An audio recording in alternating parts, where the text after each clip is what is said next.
État d'urgence d'instinct poétique, c'est créer aujourd'hui, d'une urgence à créer de nouveaux espaces éphémères, de résidence artistique, de création, exposition hors les murs. Elle est partagée avec les différents publics. Par cette exposition, j'invite le public à découvrir, de chercher les œuvres des artistes créés à partir de ce jardin, parce qu'on est devant un monument végétal à ciel ouvert.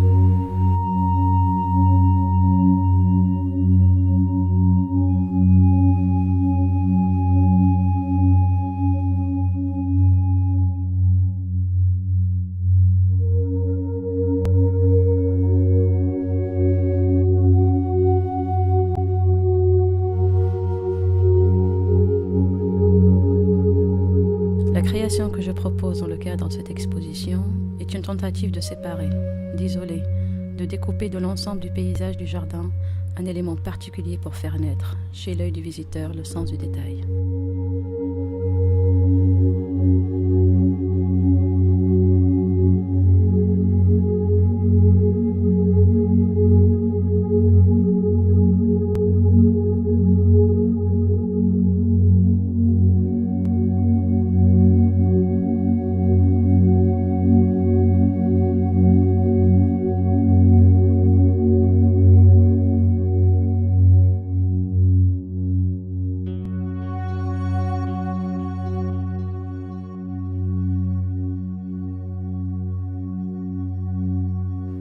Il s'agit de stimuler le regard pour qu'il soit plus proche des choses qui l'entourent.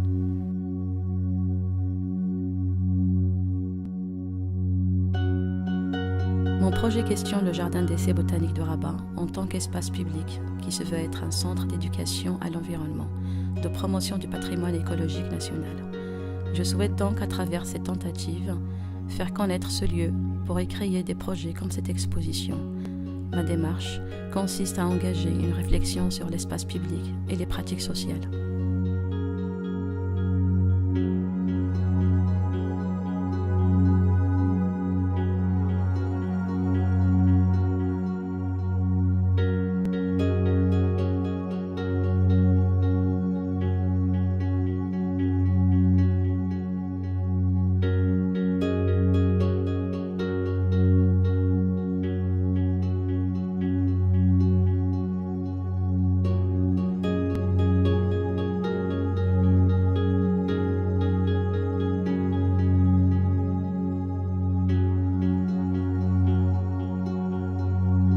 J'ai découvert ce jardin quand j'étais étudiant à Rabat. Il a toujours été pour moi une sorte de refuge. En inscrivant le mot Hayat à l'envers, dans un jeu de miroir à même le sol, mon installation interactive fait que le mot construit littéralement l'image. C'est un glissement de sens qui invite à la méditation et au retour aux sources. Le jeu de miroir, c'est le jeu de la vie.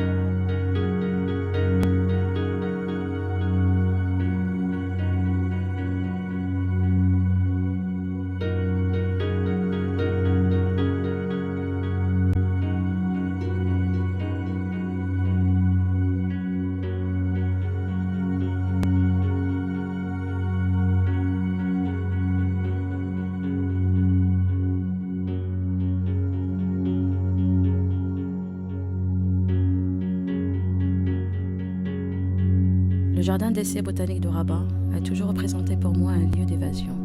Dans cet espace paisible, on est en présence d'une beauté rare. J'ai donc voulu lui rendre hommage à travers mon installation. En plaçant mes poupées dans le bassin d'eau, symbole du ventre maternel, je fais référence à la terre nourricière. Elle donne et reprend la vie. Cette exposition m'a permis d'expérimenter pour la première fois un support de création, autre que la photographie, de m'engager dans de nouvelles voies d'exploration et de recherche.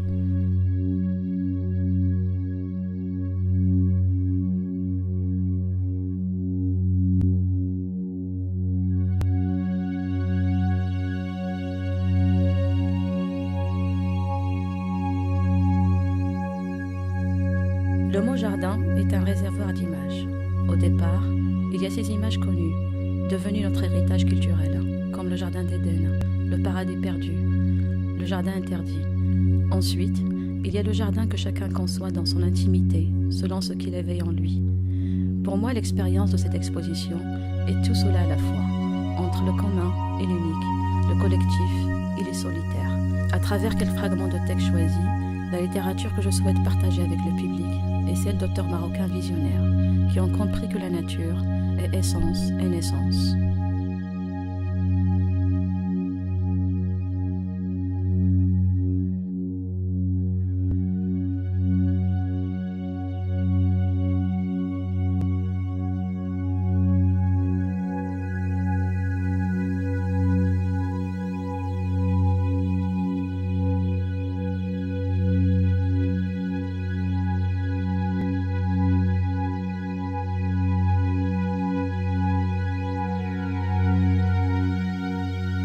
Les photographies exposées lors de cette manifestation sont le résultat d'un travail de recherche entamé en 2008.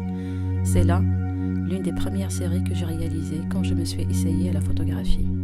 Il a pris son temps pour mûrir.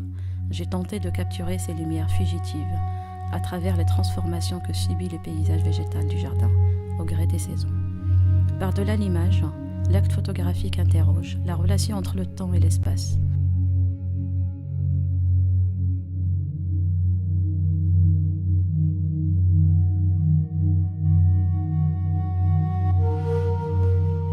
Pour moi, cette exposition sort des espaces clos pour aller à la rencontre du spectateur.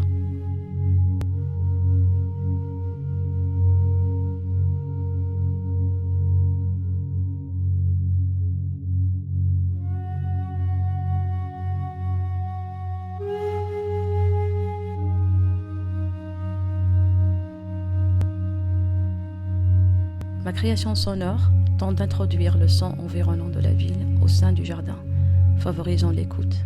Ce jardin est un espace qui contraste avec la situation de l'homme moderne, conditionné par l'ambiance de la rue, en créant un lieu d'interaction virtuelle entre l'urbain et le naturel.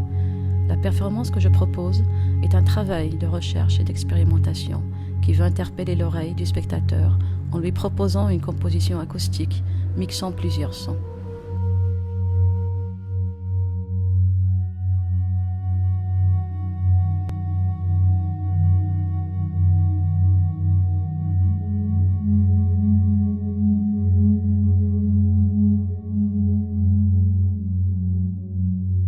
La première fois que je me suis rendue au jardin, j'ai été profondément marquée par le caractère monumental de l'espace. On se sent envahi de l'intérieur par un sentiment d'étrangeté. En introduisant le métal dans cet environnement végétal, mon projet artistique Vestige est habité par ce sentiment et se présente comme une réflexion sur la notion de fragilité. Le disque dur et le meuble d'archivage, mémoire de l'histoire et de la civilisation humaine moderne, sont des éléments industriels qui se retrouvent engloutis par la végétation. Mon installation est la projection d'un futur probable, imaginé par l'homme, où il quitterait sa planète après l'avoir détruite.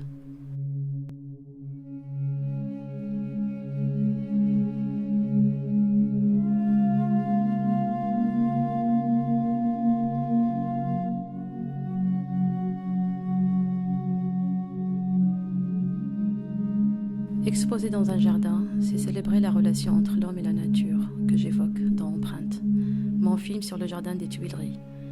Nous avons aujourd'hui rompu partiellement ce lien. Nous n'avons pas su tirer des leçons de cette rupture et nous l'avons, par négligence, laissé grandir en produisant des déchets inassimisables. Le déchet est étranger à la nature, car elle transforme ce qu'elle produit une fois arrivée à la fin de son cycle de vie.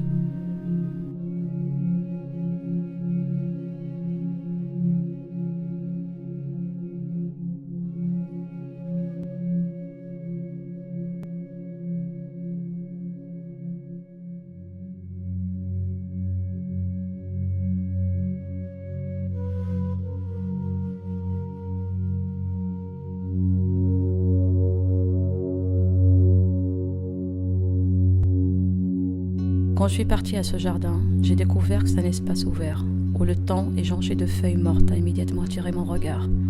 Je me suis inspirée de ce lieu pour proposer une performance chorégraphique, dans laquelle est restituée la continuité qui va du corps à son environnement. L'idée est de travailler avec cette amasse de feuilles, de m'imprégner des couleurs, des odeurs et des sens du jardin, pour mener une recherche qui interpelle les notions d'espace et du mouvement.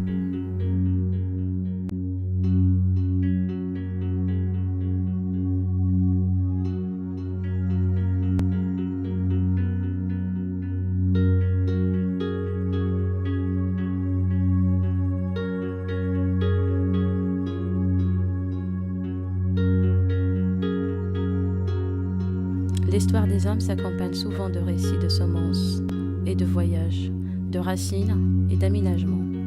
La mienne a vu le jour au rythme de la floraison des jacinthes que nous plantions dès l'école élémentaire chaque année. Un rituel autour des terreaux qui nourrit dès ma plus tendre enfance un amour pour les plantes, la végétation et le jardin. À Rabat, pour cet état d'urgence d'instant poétique, j'invite le visiteur à découvrir Bulls Fontaine dans ce bel espace.